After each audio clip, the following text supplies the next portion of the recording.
कि तलवार, धनुष और पैदल सैनिक कुरुक्षेत्र में खड़े हुए। एक बिंब बनाता हूं, चित्र बनाता हूं कि तलवार, धनुष और पैदल सैनिक कुरुक्षेत्र में खड़े हुए, रक्त पिपासु महारथी एक दूसरे सम्मुख अड़े हुए, कई लाख सेना के सम्मुख पांडव 5 बिचारे थे।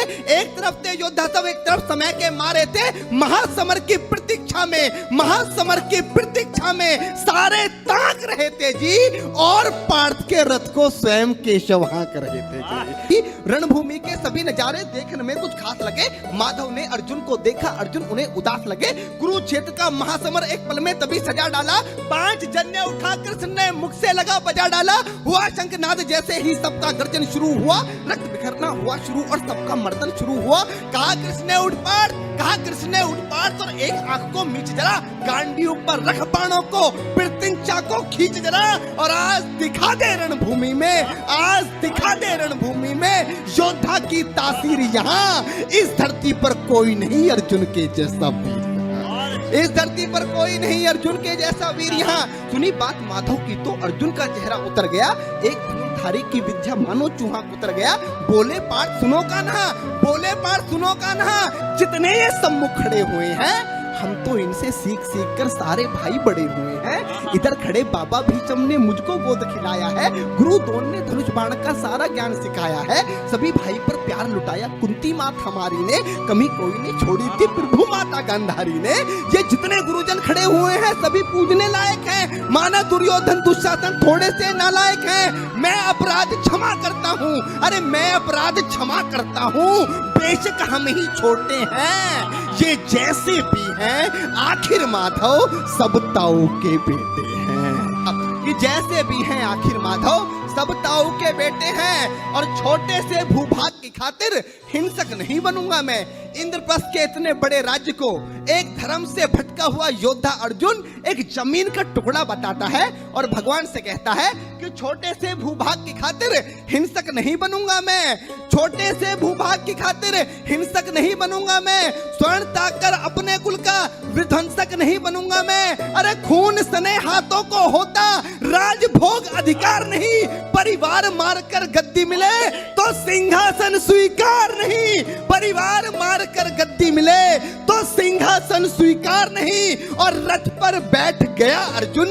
रथ पर बैठ गया अर्जुन, मुंह माधव से मोड़ दिया, रथ पर बैठ गया अर्जुन, मुंह माधव से मोड़ दिया, आंखों में आंसू भरकर गांडीव हाथ से छोड़ दिया, आंखों में आंसू भरकर गांडीव हाथ से छोड़ दिया।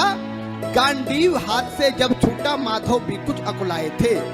भगवान ने सोचा कि इसने तो बेइज्जती करा दी, इससे अच्छा तो मैं शंखनाद नहीं करता, पर भगवान अपनी बेइज्जती कभी स्वीकार नहीं करते कि गांडीव हाथ से जब छूटा माधव भी कुछ अकुलाए थे। शिष्ट पार्थ पर गर्व हुआ, मन ही मन हर्षाए थे। भगवान ने सोचा इसका सब कुछ जा रहा है, लेकिन यह भी परिवार की बात कर रहा है, संस्कार की बात कर रहा है, तो कहीं ना कहीं मेरे संस्कार है कि गांडीव हाथ से जब छूटा माधव भी कुछ अकुलाए थे। शिष्य पार्थ पर गर्व हुआ, मन ही मन मुस्काए थे, मन में सोच लिया अर्जुन की बुद्धि न सड़ने दूंगा, समर भूमि में पार्थ को कमजोर नहीं पड़ने दूंगा। धर्म बचाने की खातिर एक नव अभियान शुरू हुआ। उसके बाद जगत गुरु का गीता ज्ञान शुरू हुआ, उसके बाद जगत गुरु का गीता ज्ञान शुरू हुआ।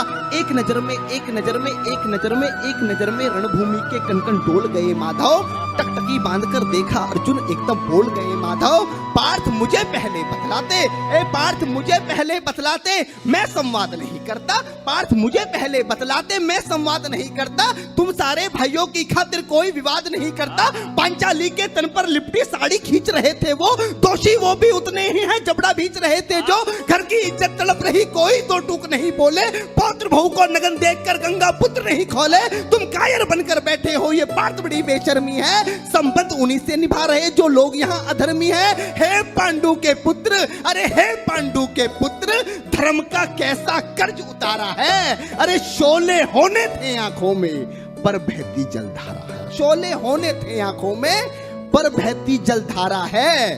और गांडीव उठाने में पार्थ, गांडीव उठाने में पार्थ, जितनी भी देर यहाँ होगी, गांडीव उठाने में पार्थ जितनी भी देर यहाँ होगी, इंद्रप्रस्थ के राज्य भवन में उतनी अंधेर वहां होगी। अधर्म धर्म की गहराई में खुद को नाप रहा अर्जुन, अश्रुधार फिर तेज हुई और थर थर कांप रहा अर्जुन। हे पार्थ मुझे बतलाओ, कुलनाशक कैसे बन जाऊं, रक्त सिंहासन लाशों पर मैं शासक कैसे बन जाऊं। कैसे उठेंगे कर उन पर जो कर पर अधर लगाते हैं। कर का मतलब होता है हाथ, अधर का मतलब होता है होठ। जो मेरे हाथों को चूमते हैं उस पर हाथ कैसे उठाऊं, कि कैसे उठेंगे कर उन पर, कैसे उठेंगे कर उन पर जो कर पर अधर लगाते हैं। करने को जिनका स्वागत ये कर भी स्वयं जुड़ जाते हैं। इन्हीं करों ने बाल काल में सबके पैर दबाए हैं, इन्हीं करों को पकड़ करों में पितामह मुस्काए हैं। अपनी बाणों की नोक जो इनकी ओर करूंगा मैं, केशव मुझको मृत्यु दे दो उससे पूर्व मरूंगा मैं। केशव मुझको मृत्यु दे दो उससे पूर्व मरूंगा मैं। बात युद्ध के मुझे न कुछ भी पास दिखाई देता है। माधव इस रणभूमि में बस नाश दिखाई देता है। जिंदाबाद। माधव इस रणभूमि में बस नाश दिखाई देता है। बात बहुत भावुक थी किंतु जगत गुरु मुस्काते थे और ज्ञान की गंगा निरंतर चक्रधारी बरसाते थे। जन्म मरण की यहाँ योद्धा बिल्कुल चाह नहीं करते, क्या होगा अंजाम युद्ध का ये परवाह नहीं करते। पार्थ यहाँ कुछ मत सोचो, बस कर्म में ध्यान लगाओ तुम। बात युद्ध के क्या होगा ये मत अनुमान लगाओ तुम। इस दुनिया के रक्तपात में कोई तो साथ नहीं, निज जीवन का करे फैसला नर के बस की बात नहीं। तुम ना जीवन देने वाले नहीं मारने वाले हो, ना जीत तुम्हारे हाथों में तुम नहीं हारने वाले हो। ये जीवन दीपक की भांति यूं ही चलता रहता है, पवन वेग से बुझ जाता है वरना चलता रहता है। मानव वश में शेष नहीं कुछ फिर भी मानव डरता है। मानव वश में शेष नहीं कुछ फिर भी मानव डरता है। वह मरकर भी अमर हुआ जो धर्म की खातिर मरता है। वह मरकर भी अमर हुआ जो धर्म की खातिर मरता है। ना सत्ता सुख से होता है, ना सम्मानों से होता है। डॉक्टर साहब अभी यहाँ पर शहीदों की बात की, दुनिया का सबसे बड़ा सम्मान क्या होता है। पार्थ ने गीता में अर्जुन को बताया कि ना सत्ता सुख से होता है, ना सम्मानों से होता है। जीवन का सार सफल केवल बस बलिदानों से होता है। जीवन का सार सफल बेहद बस बलिदानों से होता है। और देहदान योद्धा ही करते हैं। जब हमारे सेना के जवान, पुलिस के जवान अपनी शहादत देते हैं तो उनको झंडे में लपेट कर लाया जाता है। ये सबसे बड़ा सम्मान है। वही पंक्तियां माधव ने कहा कि ना सत्ता सुख से होता है, ना सम्मानों से होता है। मेरे जीवन की डॉक्टर साहब सर्वश्रेष्ठ पंक्तियां दे रहा हूं अपने जीवन की, कि ना सत्ता सुख से होता है, ना सम्मानों से होता है। जीवन का सार सफल केवल बस बलिदानों से होता है। और देहदान योद्धा ही करते हैं। देहदान योद्धा ही करते हैं, ना कोई दूजा जाता है। देहदान योद्धा ही करते हैं, ना कोई दूजा जाता है। रणभूमि में वीर मरे तो शव भी पूजा जाता है।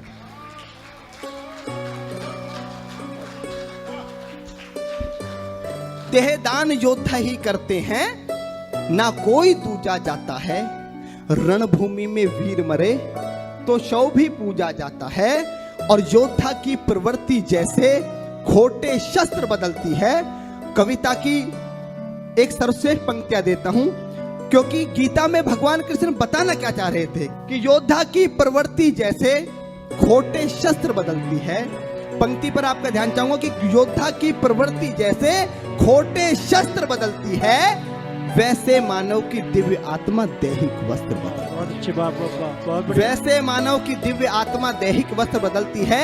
ये मान और सम्मान बताओ, जीवन के अपमान बताओ। उसके बाद अर्जुन कहता है कि ये मान और सम्मान बताओ, जीवन के अपमान बताओ। जीवन मृत्यु क्या है माधव, रण में जीवन दान बताओ। काम क्रोध की बात कही तो मुझको उत्तम काम बताओ। अरे खुद को ईश्वर कहते हो तो जल्दी अपना नाम बताओ। खुद को ईश्वर कहते हो तो जल्दी अपना नाम बताओ। इतना सुनते ही माधव का धीरज पूरा डोल गया। 3 लोक का स्वामी फिर बेहद गुस्से में बोल गया, अरे कान खोलकर सुनो पार्थ, मैं ही त्रेता का राम हूँ। कान खोलकर सुनो पार्थ, मैं ही त्रेता का राम हूँ। कृष्ण मुझे सब कहते हैं, मैं द्वापर का घनश्याम हूँ। रूप कभी नारी का रखकर मैं ही केस बदलता हूँ। धर्म बचाने की खातिर मैं अनगिन वेश बदलता हूँ। विष्णु जी का दशम रूप में परशुराम मतवाला हूँ। नाग कालिया के फन पे मैं मर्दन करने वाला हूँ। बाकासुर और महिषासुर को मैंने जिंदा गाड़ दिया। बाकासुर और महिषासुर को मैंने जिंदा गाड़ दिया। नरसिंह बनकर धर्म की खातिर हिरण्याकश्यप फाड़ दिया। नरसिंह बनकर धर्म की खातिर हिरण्याकश्यप फाड़ दिया। और रथ नहीं कहीं भी चलता है, रथ नहीं कहीं भी चलता है, बस मैं ही आगे बढ़ता हूं। गांडीव हाथ में तेरे है, पर रणभूमि में मैं लड़ता हूं। कि रथ नहीं तनिक भी चलता है, बस मैं ही आगे बढ़ता हूं। गांडीव हाथ में तेरे है, पर रणभूमि में मैं लड़ता हूं। जैसे ही मेरे माधव का कद थोड़ा सा बड़ा हुआ, सहमा सहमा सा था अर्जुन एकदम रथ से खड़ा हुआ। मां गीता के ज्ञान का सीधा हृदय पर प्रहार हुआ। मृत्यु के आलिंगन हेतु फिर अर्जुन तैयार हुआ। मृत्यु के आलिंगन हेतु फिर अर्जुन तैयार हुआ कि जितने यहाँ अधर्मी हैं चुन चुन कर उन्हें सजा दूंगा। इतना रक्त बहाऊंगा, धरती की प्यास बुझा दूंगा। जिधर बाण चले पार्थ के सब पीछे हट जाते थे। रणभूमि के कोने कोने लाशों से पट जाते थे।